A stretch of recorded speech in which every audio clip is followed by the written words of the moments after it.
വീണ്ടും അത് മനോഹരമായ പുതിയ വീഡിയോയിലേക്ക് നിങ്ങൾക്ക് സ്വാഗതം എന്ന് പറഞ്ഞുകൊണ്ട് നമുക്ക് ഇന്നത്തെ വീഡിയോയിലേക്ക് കടക്കാം ഗൈസ്. അപ്പം നമ്മൾ ഇന്നത്തെ വീഡിയോ എന്ന് പറഞ്ഞു കഴിഞ്ഞാൽ വീഡിയോ തുടങ്ങുന്നതിന് മുമ്പ് guys drink enough water. Okay, നിങ്ങൾ വെള്ളം കുടിക്കുക. ഓക്കെ, ചൂടാണ്, അതുകൊണ്ടാണ് ഞാൻ പറഞ്ഞത് എന്ന് പറഞ്ഞുകൊണ്ട് നമുക്ക് ഇന്ന് വീഡിയോയിലേക്ക് കടക്കാം ഗൈസ്. ഇനി ഞാൻ നിങ്ങളിലേക്ക് പറയാൻ വന്ന വീഡിയോ എന്ന് പറഞ്ഞു കഴിഞ്ഞാൽ ഇത് എൻ്റെ ഒരു ലൈഫ് ഒരു എക്സ്പീരിയൻസ് ആണ്. ഒരു ഗെയിമിനെ കുറിച്ചാണ് ഞാൻ പറയുന്നത്. മറ്റേത് ഗെയിമൊന്നുമല്ല, നമ്മുടെ മാക്സ് പെയിൻ 3യെ കുറിച്ചാണ്. ഓക്കെ, 2012 ഇറങ്ങിയ നമ്മുടെ റോക്ക് സ്റ്റാർ ഇറക്കിയ മാക്സ് പെയിൻ 3യെ കുറിച്ചാണ് ഞാൻ മുമ്പിലേക്ക് പറയുന്നത്. സംഭവം എന്ന് വെച്ച് കഴിഞ്ഞാൽ നമ്മുടെ ഈ റോക്ക് സ്റ്റാറിന്റെ നമ്മുടെ ഈ മാക്സ് പെയിൻ 3 എന്ന് പറഞ്ഞാൽ ഞാൻ റീസെന്റ് ആണ് പറയാം ഞാൻ കളിച്ചത്. റീസെന്റ് കളിച്ചപ്പോൾ ഞാൻ ഇപ്പോഴും പറയാം, മനസ്സിൽ ഇപ്പോഴും പറയാം, ഞാനിത് എങ്ങനെയാണ് ഈ ഒരു ഗെയിം മുമ്പ് കളിക്കായിരുന്നു മിസ് ചെയ്ത് പോയത് എനിക്ക് ഇപ്പോഴും മനസ്സിലായിട്ടില്ല. കാരണം വെച്ചാൽ ഒരു രക്ഷയില്ല എന്ന് പറഞ്ഞാൽ ഒരു രക്ഷയില്ല. പീക്ക് ലെവൽ സിനിമാറ്റിക് ഒരു ഗെയിം, ഒരു എക്സ്പീരിയൻസ് എന്ന് പറഞ്ഞത് അതാണ് നമ്മുടെ മാക്സ് പെയിൻ 3 എന്ന് പറഞ്ഞു കഴിഞ്ഞാൽ. ഞാൻ ഇപ്പോഴും ഓർക്കുകയാണ്, ഇത് പല ഗെയിംസ്, പല അത്യാവശ്യം നല്ല കില്ലൻ ഗെയിംസ് എല്ലാം ഞാൻ കളിക്കുന്ന ഒരു വ്യക്തിയാണ്. പക്ഷെ ആ ഒരു വ്യക്തി എന്ന നിലയിൽ ഈ മാക്സ് പെയിൻ 3 എങ്ങനെ ഇത്രയും നാൾ മിസ്സാക്കിയെന്ന് ഒരു പിടിയില്ല. സംഭവം എന്ന് വെച്ച് കഴിഞ്ഞാൽ ഞാൻ പണ്ട് കളിച്ചുകൊണ്ടിരുന്ന സമയത്ത് എന്താ പറയുക, ഈ മാക്സ് പെയിൻ 3 ഞാനത് വിഷ് ലിസ്റ്റ് ചെയ്തിട്ട് കളിക്കണം എന്ന് പറഞ്ഞ് ഇങ്ങനെ നീട്ടി കൊണ്ടുവരാം. അങ്ങനെ ഞാൻ ഇട്ടിരുന്നതാണ്. ആദ്യത്തെ ഒരു ഗെയിം എന്ന് പറഞ്ഞാൽ എൻ്റെ ഓർമ്മ ചെയ്യുകയാണെങ്കിൽ ആദ്യത്തെ ഗെയിം എന്ന് പറഞ്ഞാൽ നമ്മുടെ മാക്സ് പെയിൻ 2 ഉണ്ടല്ലോ, അതാണ്. അതായത് ആദ്യത്തെ ഗെയിം ഉദ്ദേശിച്ചെന്ന് പറഞ്ഞാൽ നമ്മുടെ ഫസ്റ്റ് മാക്സ് പെയിൻ ഗെയിമിൽ കളിച്ചത് മാക്സ് പെയിൻ 2 ആണ്. 1 അല്ല ഞാൻ ആദ്യം കളിച്ചത്, മാക്സ് പെയിൻ 2 ആണ് ആദ്യമായിട്ട്. ഒരു കൂട്ടുകാരൻ്റെ വീട്ടിൽ പോയതാണ് ആദ്യം മാക്സ് പെയിൻ ഞാൻ കളിക്കുന്നത്. അത് തന്നെ എന്താ പറയുക, ഒരു ടോപ്പ് ലെവൽ ഗെയിം തന്നെയാണ്. അതിനുശേഷം മാക്സ് പെയിൻ 3 വന്ന്. മാക്സ് പെയിൻ 3 എന്ന് പറഞ്ഞാൽ ഞാൻ ഇങ്ങനെ ഓരോ ഗെയിമുകൾ നാളെ ആവട്ടെ എന്ന് പിന്നെ കളിക്കാന്ന് പറഞ്ഞു ലാസ്റ്റ് ഇപ്പോഴാണ് ഞാൻ എന്താ പറയുക, ഇപ്പോഴെന്ന് പറഞ്ഞാൽ കുറച്ച് റീസെന്റ് ആണ് എന്താ പറയുക, ഞാൻ ആ ഗെയിം കളിച്ചതാണ്. എൻ്റെ പൊന്ന് ഒരു രക്ഷയില്ല. ഞാൻ ഇപ്പോഴും പറയാം, നിങ്ങൾ ആരെങ്കിലും കളിച്ചിട്ടില്ലെങ്കിൽ പോയി കളിക്കണം മക്കളെ.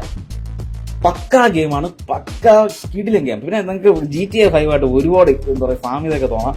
നമ്മുടെ ഈ ബുള്ളറ്റും കാര്യങ്ങളൊക്കെ പൊട്ടുന്നതും അതുപോലെ തന്നെ ഗ്ലാസും കാര്യങ്ങളൊക്കെ പൊട്ടുന്നത്, പിന്നെ നമ്മുടെ എയിമിങ്ങും, പ്രത്യേകിച്ച് നമുക്ക് GTAയിലെ നമ്മുടെ ട്രെവറിന്റെ അല്ല മൈക്കിളിന്റെ ഒരു ചെറിയ ഒരു എന്താ പറയുക, ഒരു ഷൂട്ടിംഗ് സെറ്റപ്പും അതുപോലെ സ്ലോമോ സെറ്റപ്പും എല്ലാം പറയും ഇതിന് നിങ്ങൾക്ക് കാണാൻ കഴിയും. അപ്പം നമുക്ക് ആദ്യം സത്യം പറഞ്ഞാൽ എനിക്കിത് അറിഞ്ഞൂടായിരുന്നു റോക്ക് സ്റ്റാറിന്റെ. ഞാൻ ഇടയ്ക്ക് ചിന്തിച്ചു അത് ഇത് ഇറങ്ങിയ സമയത്ത് അല്ലെങ്കിൽ കളിച്ച സമയത്ത് എനിക്ക് തോന്നിയിട്ട് GTA ആയിട്ട് ഭയങ്കര ഒരു സാമ്യം ഉണ്ടല്ലോ, എന്നാലും പൊളിയല്ലേ എന്ന് പറഞ്ഞിട്ടാണെങ്കിൽ സത്യം പറഞ്ഞാൽ എന്താ പറയാ, അതിൽ തന്നെ ഉണ്ട് റോക്ക് സ്റ്റാർ.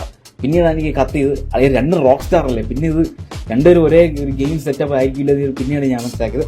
അങ്ങനെ അതാണ് എന്താ പറയുക, റോക്ക് സ്റ്റാറിന്റെ ആണ് ഗെയിം എന്ന് ഞാൻ പിന്നീട് പെട്ടെന്ന് മനസ്സിലായി. സപ്പോർട്ട് ആദ്യമേ എഴുതി കാണിക്കും, ഞാൻ അതൊന്നും ശ്രദ്ധിക്കുന്നില്ല, പിന്നീട് അത് എന്റെ ശ്രദ്ധ പോയത്. അപ്പോൾ എന്തായിരുന്നാലും ഇതിന്റെ മിഷൻസ് എന്ന് പറഞ്ഞു കഴിഞ്ഞാൽ ഒരു രക്ഷയില്ല. എങ്ങനെയൊക്കെയാണ് സംഭവം എന്ന് പറഞ്ഞാൽ ഒരു മിഷൻ സെറ്റ് ചെയ്തെന്ന് പറഞ്ഞാൽ പിന്നെ പ്രത്യേകിച്ച് എന്ന് പറഞ്ഞാൽ ഇതിന്റെ ഒരു ഗെയിമിന്റെ ഒരു എന്താ പറയുക, ഈ ഷൂട്ടിങ്ങിന്റെ ഒരു എക്സ്പീരിയൻസ് ഉണ്ട്. നമ്മൾ ഇങ്ങനെ കിടന്ന് മുളയ്ക്കുന്നു, വെടിയിക്കുന്നു, തലവത്ത് മുളയ്ക്കുന്നു, ചാടി വെടിക്കുന്നു, സ്ലോ മോഷനിൽ വെടിയിക്കുന്നു, പൊളി ഒരു ഞാൻ അതല്ലേ പറഞ്ഞു, ഇതൊക്കെ എങ്ങനെയാണ് ഞാൻ അത് മിസ് ചെയ്തെന്ന് എനിക്കൊരു പിടിയില്ല. അപ്പോൾ എന്താണെന്നുണ്ടെങ്കിൽ ഞാൻ ഈ ഇടയ്ക്കാണ് കളിച്ചത് 100% സാറ്റിസ്ഫാക്ഷൻ. ഇത് അന്നേ കളിക്കേണ്ടിയിരുന്നു, അന്നേ കളിക്കാൻ ഞാൻ പറഞ്ഞു വിട്ടുപോയതാണ്. അപ്പോൾ എന്തായിരുന്നാലും ഇപ്പോൾ കളിച്ചു. അപ്പോൾ പിന്നെ പ്രശ്നം വേറൊരു കാര്യമുണ്ട്, ഇപ്പൊ കളിച്ചത് എന്തായിരുന്നു നന്നായി. കാരണം വെച്ചാൽ ഇപ്പൊ നല്ല ഗെയിമുകളൊന്നും വരുന്നില്ല. ഇപ്പൊ നിങ്ങൾ തന്നെ നോക്കിയോ എത്ര ഗെയിമുണ്ട്.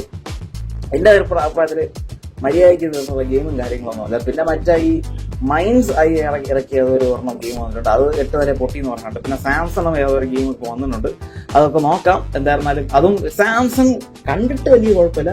ഇനി അത് ഗെയിം പ്ലേ കിട്ടി എന്ന് പറഞ്ഞാൽ ഒന്ന് എക്സ്പീരിയൻസ് ചെയ്തിട്ട് എന്ന് പറയും അഭിപ്രായം പറയുന്നതായിരിക്കും എന്താ പറയുക, അത് ഉചിതം എന്ന് എനിക്ക് തോന്നുന്നു. അപ്പോൾ അതാണ് എനിക്ക് പറയാനുള്ള ഒരു ഏറ്റവും വലിയ കാര്യം. അപ്പോൾ എന്തായിരുന്നാലും മാക്സ് പെയിൻ 3 കളിക്കാത്തവർ ഫുൾ സീരിയസ് എന്ന് പറയും.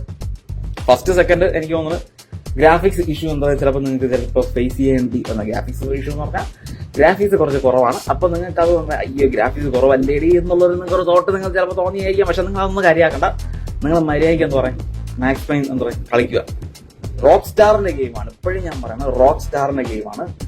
നിങ്ങൾക്ക് എന്താ പറയുക ഒരു അയ്യോ കളിച്ചു പോയല്ലോ എന്നുള്ള ഒരു തോട്ടൊന്നും നിങ്ങൾക്ക് വരില്ല. റോക്ക് സ്റ്റാറിന്റെ ഗെയിമാണ്, കളിക്കുക. കളിച്ച് കഴിയുമ്പോൾ നിങ്ങൾക്ക് എന്താ പറയാം അളിയ പൊളി ഒരു രക്ഷയില്ല എന്നൊരു ഫീൽ നിങ്ങൾക്ക് വന്നിരിക്കും. അതുകൊണ്ടാണ് ഞാൻ തന്നെ ഇത്ര എക്സൈറ്റഡ് ആയിട്ടാണ് ഒരു കാര്യം ഞാൻ പറയാനായിട്ടില്ലേ, ഇത്ര എക്സൈറ്റ്മെന്റ് ആണ് ഞാൻ പറഞ്ഞത് നമ്മുടെ ആ മാക്സ് പെയിൻ 3 ഗെയിമിന്റെ കാര്യങ്ങൾ പറഞ്ഞത്. അപ്പോൾ എന്തായിരുന്നാലും നിങ്ങൾക്ക് ധൈര്യമായിട്ട് കളിക്കുക. അപ്പോൾ തീർച്ചയായും ഞാൻ അടുത്തൊരു വീഡിയോയിലേക്ക് ഞാൻ ഉടനെ തന്നെ വരുന്നതായിരിക്കും ഗൈസ്. നിങ്ങൾക്ക് എവരും guys peace out guys, peace out.